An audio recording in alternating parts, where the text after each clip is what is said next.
Hi, everybody, and thanks for joining the webinar on some tips for homeschooling kids in the upper grades, grades 6 through 12.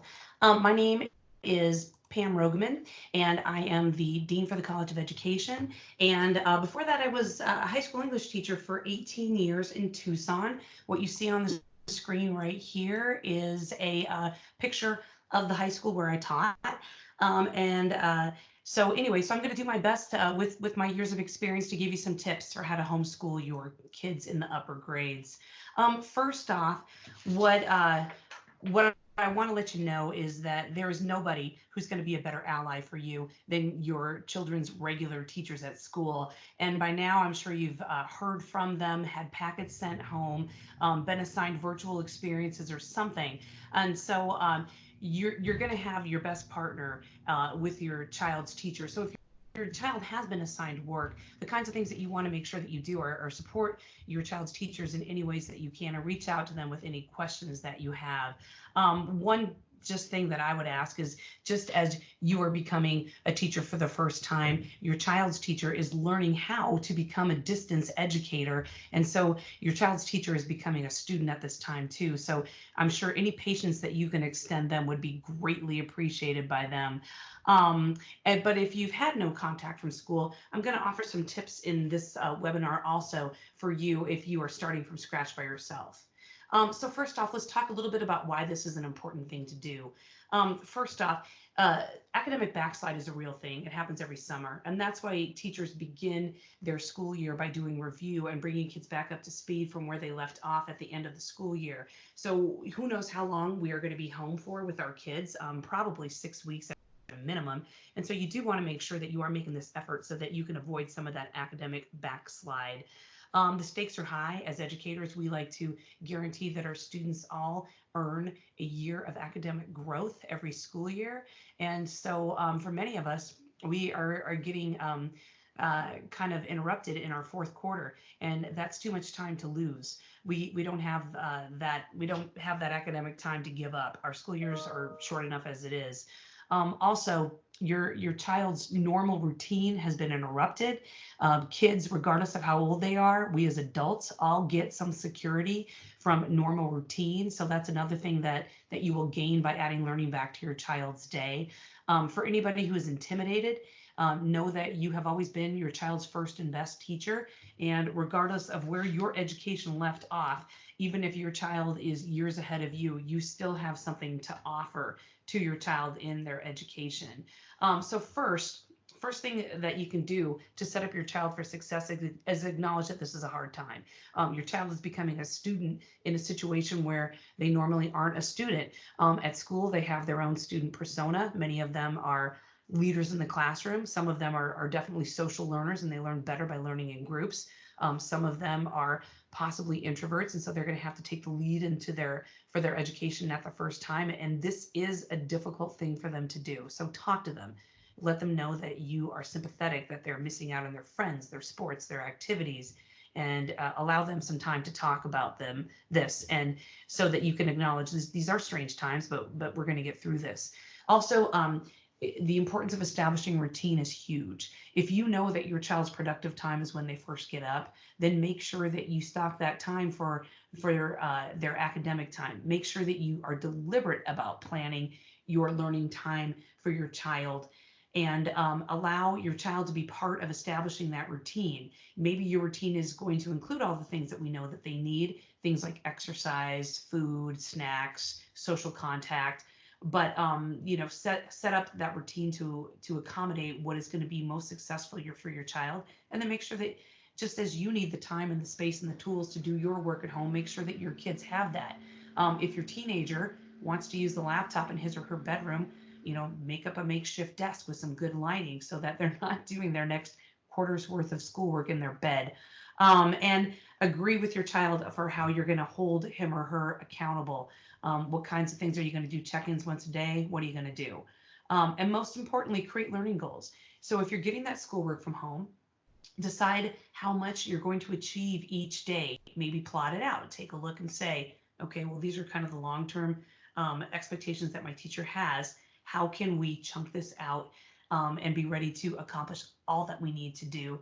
And lastly, be easy on yourself and your kids, because this is some special time that you probably haven't had in a long time. Lots of uninterrupted together time. So try to enjoy it.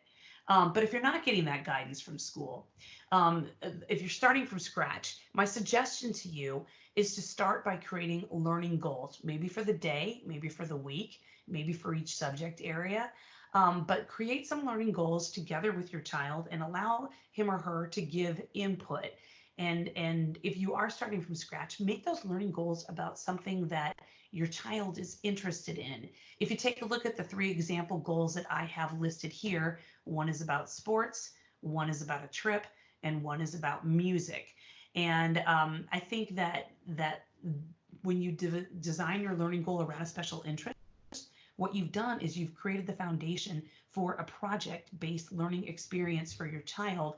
And really, that kind of complex, sophisticated learning is what works and resonates well with our kids in grades 6 through 12, because they do need to be challenged, and they will be able to do any of these kinds of learning goals that you can construct, but on an age appropriate level.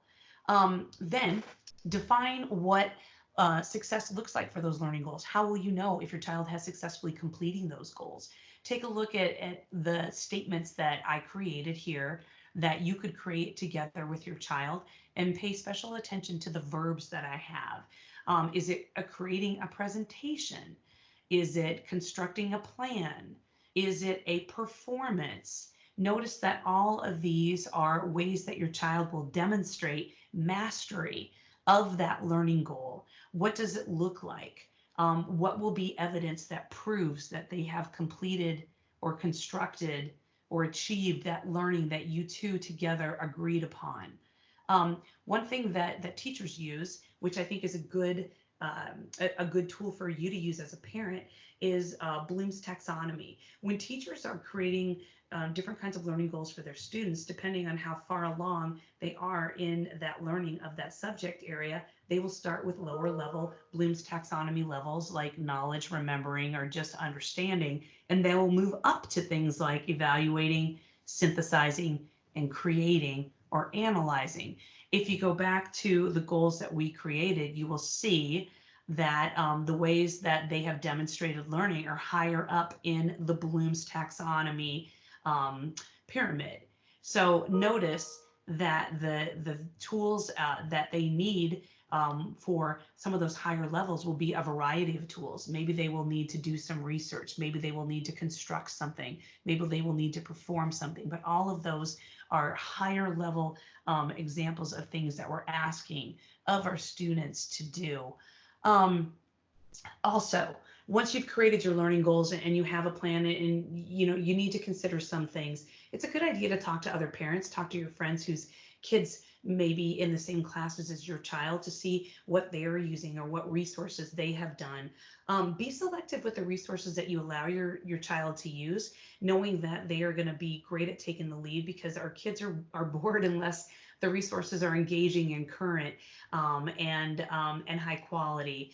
Most importantly, stay tuned into what your children are doing all day long. I know that we parents are juggling working from home, a lot of us, and so we kind of have to have that faith and trust in our kids, but we need to also check in on them and let them know that we're not just checking in on them, we also want to affirm and show them how proud we are of the job that they're doing. I think this is a great opportunity to turn some of those in-person activities into virtual experiences, and visiting kind of cool and unique places that we might not be able to do or might not make the time to do in person, but we can do that online. And also we can get out of the house and still do some activities that involve learning, like, for example, visiting state parks and whatnot, just, observing the social distance and knowing what's allowed in your community.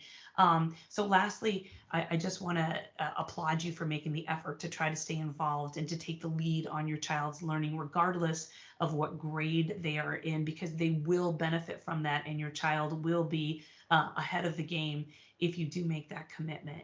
So thank you for joining the world of educators, and I hope that I've offered some helpful advice to you.